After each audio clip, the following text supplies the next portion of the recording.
इस कार्य को अंजाम देने की जिम्मेदारी भारत के लौह पुरुष सरदार वल्लभ भाई पटेल ने ली। उन्होंने घोषणा की, सोमनाथ केवल एक मंदिर नहीं, यह हमारी राष्ट्रीय अस्मिता का प्रतीक है। इसे पुनर्जीवित करना हमारी जिम्मेदारी है।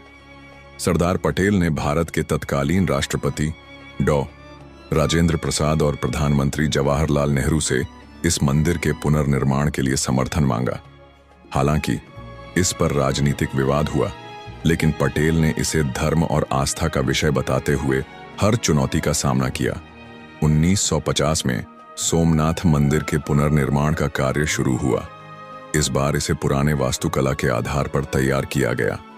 मंदिर के शिखर को सोने से सजाया गया और गर्भगृह में एक नया शिवलिंग स्थापित किया गया। आचार्य भृगुनाथ ने कहा, यह पुनर्निर्माण केवल एक संरचना का नहीं था, यह हमारी सांस्कृतिक विरासत और आस्था को फिर से जीवित करने का प्रतीक था। 1951 में जब मंदिर का पुनर्निर्माण पूरा हुआ तो राष्ट्रपति डॉ. राजेंद्र प्रसाद ने इसका उद्घाटन किया। उन्होंने कहा, सोमनाथ केवल एक धार्मिक स्थल नहीं है, यह हमारी राष्ट्रीय आत्मा का प्रतीक है। इसका पुनर्निर्माण हमारी स्वतंत्रता की सच्ची विजय है। आज सोमनाथ मंदिर भारत के सबसे पवित्र और भव्य मंदिरों में से एक है। यह हर साल लाखों श्रद्धालुओं और पर्यटकों को आकर्षित करता है। सोमनाथ का इतिहास हमें यह सिखाता है कि आस्था को किसी भी सत्ता या शक्ति से नहीं दबाया जा सकता। आजादी के बाद सोमनाथ मंदिर के पुनर्निर्माण ने इसे भारत के इतिहास और आस्था का सबसे बड़ा प्रतीक बना दिया। अब यह न केवल एक धार्मिक स्थल था, बल्कि यह भारत की सांस्कृतिक पहचान का भी प्रतीक बन गया। आचार्य भृगुनाथ ने अपने शिष्यों से कहा, आज का सोमनाथ मंदिर संघर्ष, बलिदान और दृढ़ आस्था की जीत का जीता जागता उदाहरण है। शिष्य मोहन ने पूछा, गुरुदेव, क्या आज भी सोमनाथ मंदिर में कोई चमत्कारी घटनाएं होती हैं? आचार्य मुस्कुराए और बोले, चमत्कार केवल वही देख सकता है जिसकी आस्था सच्ची हो, लेकिन सोमनाथ का इतिहास चमत्कारों से भरा पड़ा है। चलो, मैं तुम्हें इसकी कहानी सुनाता हूं। 1951 में जब सरदार पटेल और डॉ. राजेंद्र प्रसाद के नेतृत्व में सोमनाथ मंदिर का पुनर्निर्माण पूरा हुआ तो यह भारत के सबसे भव्य मंदिरों में से एक बन गया।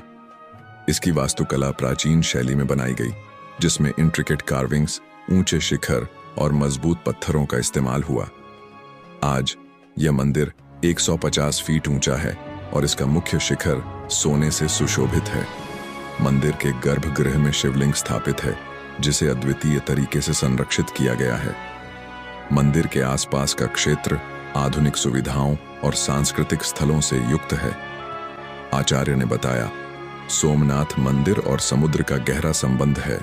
कहते हैं, जब भी कोई बड़ा संकट आता है तो समुद्र का जल मंदिर की ओर उफान मारता है, जैसे वह इसकी रक्षा करने की कोशिश करता हो। 2004 की सुनामी के दौरान सोमनाथ मंदिर को किसी भी नुकसान से बचाने के लिए समुद्र ने अपनी दिशा बदल ली थी। एक भक्त ने कहा कि जब उन्होंने मंदिर में शिवलिंग के सामने प्रार्थना की तो उनकी वर्षों पुरानी बीमारी चमत्कारिक रूप से ठीक हो गई। यह घटना पूरे इलाके में चर्चा का विषय बन गई। कहा जाता है कि सोमनाथ मंदिर की आरती के दौरान वातावरण में एक दिव्य शक्ति महसूस होती है। भक्तों का मानना है कि आरती के समय शिव की उपस्थिति को अनुभव किया जा सकता है। आज सोमनाथ मंदिर न केवल एक धार्मिक स्थल है, बल्कि यह भारतीय सभ्यता और संस्कृति का केंद्र भी है। यहाँ लाखों श्रद्धालु हर साल आते हैं और इसे अपनी आस्था और शांति का प्रतीक मानते हैं। सोमनाथ मंदिर में स्थापित शिवलिंग के बारे में कहा जाता है कि यह न केवल पौराणिक बल्कि वैज्ञानिक दृष्टि से भी अद्वितीय है। आचार्य भृगुनाथ ने अपने शिष्यों से कहा, सोमनाथ का शिवलिंग केवल आस्था का प्रतीक नहीं है, यह ब्रह्मांडीय ऊर्जा का स्रोत है। इसके पीछे छिपा रहस्य हजारों वर्षों से हमारे आर्षियों के ज्ञान और वैज्ञानिक दृष्टिकोण का प्रमाण है। शिष्य राघव ने पूछा, गुरुदेव, क्या सोमनाथ का शिवलिंग किसी विशेष प्रकार का है? आचार्य ने गंभीरता से कहा, हाँ, यह शिवलिंग न केवल आध्यात्मिक ऊर्जा का केंद्र है, बल्कि इसकी संरचना और स्थापना में गहरा वैज्ञानिक तर्क छिपा है। आचार्य ने बताया, सोमनाथ का शिवलिंग स्वयंभू, स्वतः उत्पन्न माना जाता है। यह माना जाता है कि यह शिवलिंग चंद्रदेव के श्राप से मुक्ति पाने के लिए स्वयं प्रकट हुआ। यह ज्योतिर्लिंग शिव की अनंत शक्ति और प्रकृति के संतुलन का प्रतीक है। पौराणिक कथाओं में कहा गया है कि इस शिवलिंग के दर्शन और पूजा करने से व्यक्ति को जन्म मरण के चक्र से मुक्ति मिलती है। यही कारण है कि हर युग में लाखों श्रद्धालु यहाँ आते रहे हैं। सोमनाथ मंदिर का गर्भगृह इस तरह से बनाया गया है कि शिवलिंग पर पड़ने वाली सूर्य की किरणें सीधे इसे ऊर्जा प्रदान करती हैं। यह वैज्ञानिक रूप से ब्रह्मांडीय ऊर्जा, कॉस्मिक एनर्जी को केंद्रित करता है। शिवलिंग के बारे में माना जाता है कि इसमें एक अद्भुत चुंबकीय शक्ति है। यह पृथ्वी के चुंबकीय क्षेत्र के साथ संतुलन बनाकर वातावरण को शुद्ध करता है। शिवलिंग के नीचे एक विशेष जल प्रवाह प्रणाली है जो ऊर्जा को स्थिर और शीतल बनाए रखती है। यह जल प्रवाह शिवलिंग की शीतलता और उसकी दिव्यता को बनाए रखने में मदद करता है। आचार्य भृगुनाथ ने कहा, सोमनाथ का शिवलिंग ब्रह्मांडीय ऊर्जा का प्रतीक है। इसकी संरचना इस प्रकार बनाई गई है कि यह ऊर्जा को आकर्षित कर भक्तों को शांति और शक्ति प्रदान करता है। यही कारण है कि यहाँ आकर लोग मानसिक शांति और आध्यात्मिक जागृति का अनुभव करते हैं। मंदिर में आने वाले भक्तों का कहना है कि शिवलिंग के सामने ध्यान करने से उनकी मानसिक समस्याएं दूर हो जाती हैं। कुछ भक्तों ने दावा किया है कि शिवलिंग के अभिषेक से उन्हें शारीरिक बीमारियों से मुक्ति मिली। आचार्य ने अंत में कहा, सोमनाथ केवल एक मंदिर नहीं, यह मानवता और ब्रह्मांड के बीच के संबंध का प्रतीक है। यह हमें यह सिखाता है कि आस्था और विज्ञान एक दूसरे के पूरक हैं। सोमनाथ मंदिर, जो समय की कसौटी पर खड़ा है, न केवल एक धार्मिक स्थल है बल्कि एक ऐतिहासिक धरोहर है। मंदिर के प्रत्येक पत्थर, हर शिवलिंग और हर दीवार में एक गहरी कहानी छुपी हुई है। आज आचार्य भृगुनाथ अपने शिष्यों से कहते हैं, सोमनाथ का इतिहास कोई सामान्य कहानी नहीं है। यह एक ऐसा रहस्य है जो समय, आस्था और संस्कृति के मिलन से बना है। आचार्य ने बताया, सोमनाथ मंदिर का इतिहास न केवल युद्धों और विध्वंसों से भरा हुआ है बल्कि यह भी दर्शाता है कि कैसे आस्था और विश्वास के बल पर एक स्थान को फिर से जन्म मिलता है। जब जब यह मंदिर नष्ट हुआ तब तब उसे और भी भव्यता के साथ पुनर्निर्मित किया गया। यही उसकी सशक्तता और संस्कृति की ताकत का प्रतीक है। इस मंदिर का पुनर्निर्माण केवल पत्थरों और दीवारों का काम नहीं था बल्कि यह हमारी आस्था और आत्मविश्वास का पुनर्निर्माण था। सोमनाथ न केवल धार्मिक दृष्टि से बल्कि सांस्कृतिक दृष्टि से भी हमारे जीवन का हिस्सा बन चुका है। आचार्य ने शिष्यों से कहा, आज सोमनाथ का मंदिर केवल एक आस्थात्मक स्थल नहीं बल्कि यह दुनिया को भारतीय संस्कृति, उसकी शक्ति और दृढ़ता का संदेश भी दे रहा है। भविष्य में सोमनाथ केवल एक तीर्थ स्थल नहीं रहेगा बल्कि यह हमारे देश की महानता का प्रतीक बनेगा। सोमनाथ मंदिर की कहानी हमें यह सिखाती है कि चाहे समय कितना भी कठिन क्यों ना हो, हमारी आस्था, संस्कृति और विश्वास कभी भी कमजोर नहीं पड़ते। यह कहानी समय के हर मोड़ पर खड़ी है और हमेशा खड़ी रहेगी।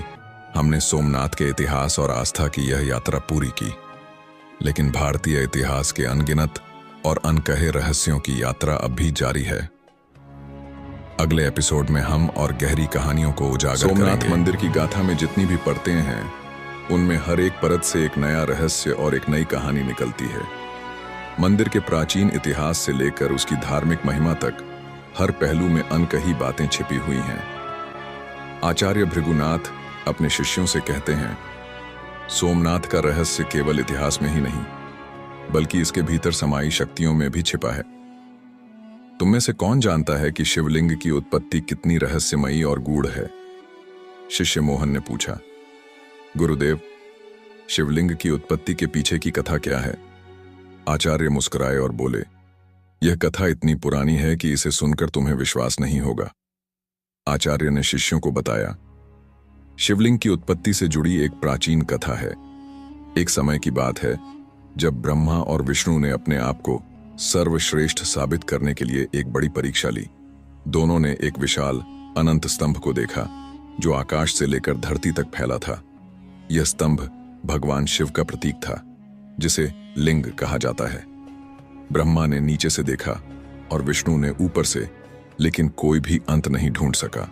तभी भगवान शिव प्रकट हुए और उन्होंने बताया कि लिंग उनका एकमात्र रूप है जो अनंत और अपरिभाषित है।